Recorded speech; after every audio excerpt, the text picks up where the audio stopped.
Market to Market is everywhere you are.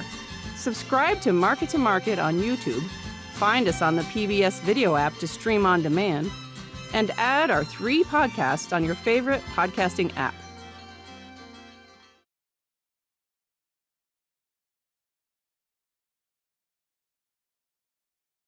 We're in really troubling times. It's weather-related and economy-related is 2 things I would say is what I'm hearing more than anything. And then as you look at the average age of the beef producer, not only in Oklahoma, but even across the country, but I mean, Oklahoma is not unique in that sense. The average age of the producer, whether you're in the cattle business or farming corn or whatever, we all know that age is creeping up. And so we're going to see a lot of generational transfer.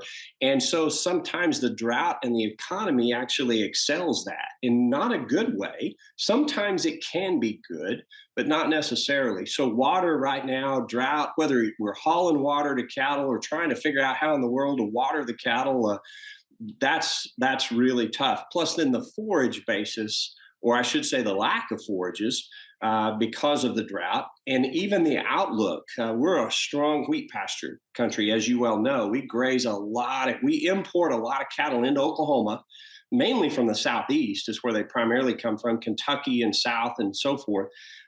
Boy, howdy, it's going to be tough to do that this year because we're just not going to have the wheat pasture unless conditions improve. And so that the outlook doesn't look very promising right now from a drought. And then you tack on the economy. And the economy, what I mean by that is cattle prices, you're talking to a cattleman, so cattle prices can always be better, right? I mean, they can always be better. But cattle prices really are pretty strong right now. Beef demand's really strong considering. But boy, howdy, when you factor in $4.50 diesel, and the supply chain challenges of where do I even get hay? What is corn going to cost? What are feedstuffs going to cost? How am I going to ship it in? All of those input costs are just really challenging, folks. And so we're hearing a lot of concern. We're also hearing a lot of selling. I would say right now, talking to Dr. Darrell Peel last week about this very question, how many cows have we sold in the state of Oklahoma? What's our cow herd, in other words? And we're probably he said, I'm going to kind of guess this, but it's 8 to 12%. I wouldn't disagree with him at all. And I think we're going to see another sale of cows because a lot of our members are telling us they don't have enough hay to get the cows that they still have through the winter. And so we may have to sell some more cows. So is it theoretically possible that we'll sell 20% of our cows in the state of Oklahoma? And I think the answer is yes. I hope not. Well, what time frame are you talking here when you say 8 to 12? 8 to 12 would be, that's a good question. So it would be relative to this time last year. Okay, so we're talking annual. So year over year, annual. Yeah. So this time last year, we could and we weren't bumper crop of cows, but we were a healthy cow. We were a very healthy cow herd this time last year. Now, I know you said things are connected, and we know that they are. But if you had to say one is leading the other in why someone's making a sale, is there a leader? Drought. Definitely drought right now. Driest since 2010, 11, and 12. You hadn't started on the job yet, and it was that drought. I remember that drought. I think we had video out of Oklahoma, and we saw the sale barns were full. Are you seeing a repeat of what it was 10 years ago?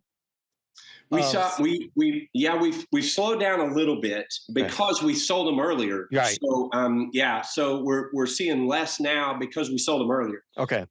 I'm afraid we're going to see another resurgence here in the next month or two. Well, and so I guess the reason I bring it up is it's a little misleading when you see, sales aren't so bad. That's because everything's been sold already. That's correct. And if it's not going to another feedlot or another pasture, and it's going to slaughter, of course, that animal's not going to resurface. That's right. Yeah, and she's our factory. Yeah, she's what makes the calves. Calf prices next year after is going to be great, right? Because we're selling all these cows, we'll have fewer calves. But if you don't have any cows to make calves, then you don't really care what calf price is. The full interview was released Tuesday as part of the MTOM podcast. Subscribe via our YouTube channel for the video version, or follow on your preferred audio podcast format.